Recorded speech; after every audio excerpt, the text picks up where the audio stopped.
La cathédrale de Tours élève fièrement ses tours au-dessus des maisons environnantes. Elle est le point d'aboutissement de l'art gothique qui s'achève en un feu d'artifice. Ainsi, un riche décor flamboyant, véritable dentelle de pierre, habille toute sa façade et évoque la touraine des enluminures.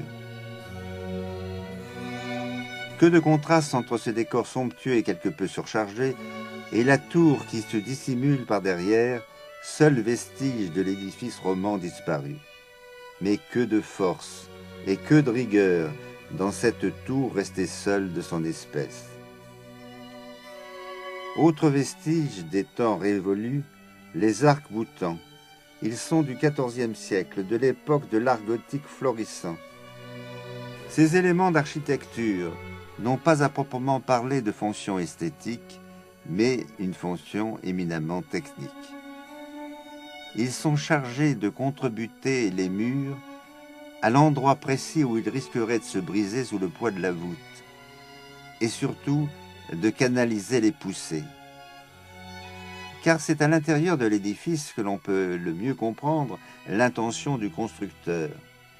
Parti de la clé de voûte, tout un réseau d'arcs irrigue la cathédrale.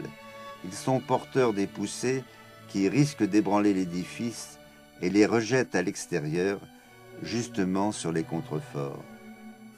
L'unité de la nef renforce l'unité de l'ensemble. Elle la doit à la similitude des supports, des claire-voies.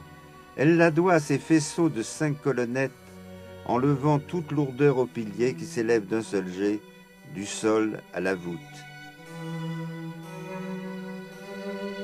Quant au chœur, édifié sous le patronage illustre du roi de France Saint-Louis, il est l'une des plus belles réalisations du gothique rayonnant à son apogée. Ces grandes fenêtres sont occupées par un ensemble exceptionnel de verrières datant des années 1260-1267, ce qui leur permet de figurer parmi les plus belles réalisations du XIIIe siècle. Les bleus de fond, parsemés de rouge, dominent. Les jaunes sont éclatants. La palette est éblouissante. Les verts variés et les bruns sont clairs. Mais au-delà de la perfection formelle, l'artiste nous entraîne vers une méditation morale, voire mystique. C'est ainsi qu'autour des scènes essentielles de la Passion, portement de croix, crucifixion, résurrection, s'organisent des petites scènes à la profondeur méditative. Ainsi, le sacrifice d'Isaac est là pour nous rappeler le sacrifice du Christ.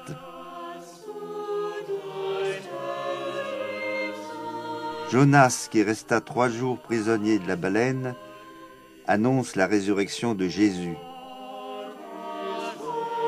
De même, Jacob, bénissant les enfants de son fils Joseph, nous introduit dans l'éternité bienheureuse. Élisée, quant à lui, en ressuscitant le fils de la Sunamite, accomplit un geste prophétique. Mais autour de la crucifixion s'organisent d'autres scènes, non moins intéressantes. Moïse et le serpent d'airain. Moïse frappe le rocher. David désigne le pélican qui est capable de s'ouvrir le flanc comme l'image du Sauveur.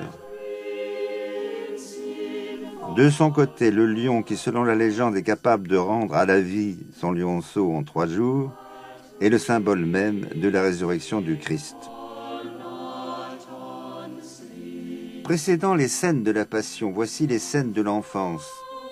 Annonciation, visitation, Noël avec l'annonce faite au berger.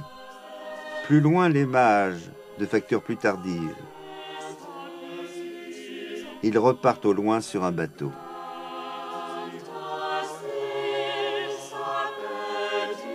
Mais le maître verrier n'illustre pas seulement les évangiles, mais la vie des saints, vulgarisée par Jacques de Voragine à la fin du Moyen-Âge. Il sait s'en souvenir lorsqu'il évoque la vie de Saint Martin, si cher au cœur des Tourangeaux. Et voici les principales scènes rappelant ces miracles. Martin est miraculeusement sauvé par un ange de la chute d'un pain qui allait l'écraser. Il est invité par un ange à rendre visite à l'empereur. Tenté par le démon, il triomphe grâce au concours d'un autre ange.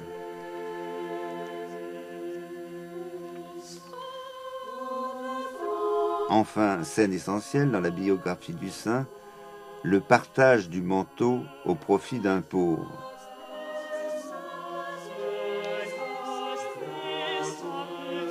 Point d'aboutissement de cette féerie, les grandes roses qui décorent le transept et la nef, et qui sont comme le point d'orgue de cette symphonie de lumière. La grande rose nord est en tout point remarquable. Elle s'inscrit dans un carré, ce qui était un pari pour le moins audacieux. Il fallut la renforcer d'une épine centrale. Mais les vitraux de la cathédrale ne sont pas les seules œuvres d'art à chanter la gloire de Dieu et à célébrer les saints. En plein XIIIe siècle, à l'époque des Grandes Verrières, les murs se couvrent de fresques. Malgré les vandalismes successifs, il nous en reste certaines. Et voici à nouveau Saint Martin, représenté sur son cheval, le visage d'une grande douceur et répétant inlassablement le même geste, le manteau coupé en deux, signe de charité. À quelques mètres de ces peintures, un tombeau, celui des enfants de Charles VIII. C'est la merveille des merveilles. D'une part, il inaugure un nouveau style, le Renaissant, venu d'Italie, qui supplante brusquement l'art gothique. Grâce, harmonie, délicatesse sont sensibles dans les éléments qui décorent le bas du tombeau. Rinceaux à volutes souples, cornes d'abondance, rubans affleurent le marbre blanc. Mais l'autre intérêt de ce tombeau est d'être un hymne à l'enfance à une époque où on lui accorde peu d'importance. L'aîné des enfants couronné est enveloppé d'un somptueux manteau. Son jeune frère porte l'hermine. Il y a là un grand goût de la vérité, mais aussi une infinie tendresse. L'œuvre est de l'atelier de Michel Colombe, le même sculpteur qui réalisa le tombeau de François II à Nantes.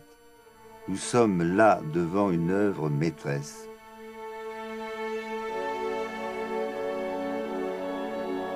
Mais que pense le père Poirier de sa cathédrale? J'ai découvert cette belle cathédrale il y a environ une quarantaine d'années lorsque j'étais jeune prêtre. Et puis aujourd'hui, comme prêtre auxiliaire, depuis quelques années, la découverte de cette cathédrale, c'est de me dire je suis dans un édifice religieux qui, par son architecture, par ses vitraux, permet de, de s'élancer vers Dieu, enfin permet de nous aide à prier, comme il aide à prier tous ceux qui passent dans cette cathédrale. Et donc c'était pour moi une joie de retrouver cette cathédrale et en même temps une communauté qui vit à l'intérieur et qui, par la qualité de ses célébrations, par ses engagements, eh bien, témoigne de sa volonté d'annoncer la bonne nouvelle dans le monde d'aujourd'hui. Terminons cette visite par le grand orgue. Son buffet date de 1521. Endommagé par les protestants, il a été relevé et amélioré par un organiste de talent, André Delahaye, en 1585. D'une hauteur inusitée, il élève ses tuyaux comme des colonnes aériennes vers le ciel. Au sommet de sa tourelle se dresse fièrement la statue de saint Maurice et ses compagnons Candide et Exupère, qui préférèrent la mort plutôt que de massacrer leurs frères chrétiens.